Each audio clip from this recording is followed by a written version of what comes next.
So the first wave of Black queer theology has really been focused on apologetics and trying to argue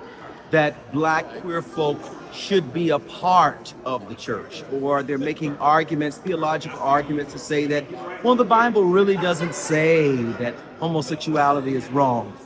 Well, I'm not inclined to really necessarily believe that. I think the Bible does say very discouraging things around LGBTQIP plus experiences, but the Bible did not fall ex nihilo out of the sky from God. It was written by human beings. And so what I'm really hoping is that this preoccupation with trying to prove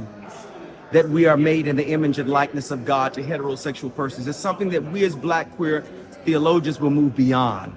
and that we will begin to write about God from our own experiences, not for the heterosexual community to be able to understand who we are, but write a theology for us. Black queer folk are hungry and thirsty for fresh theological rhetoric that will not only meet us where we are, but will direct us on our path towards becoming more and more like God. But there is a preoccupation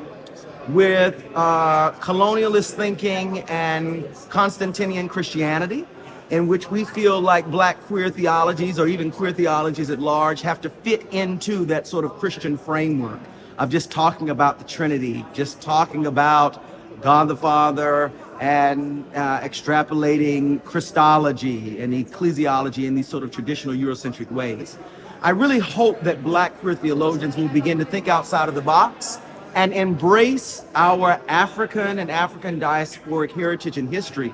to rebirth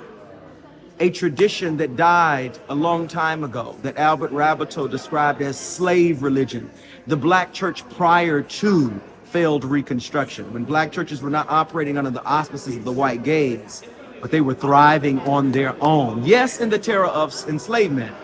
but they were thriving and focused on their own soul crafting and their own traditions. We must go back and get that and bring it into this present era.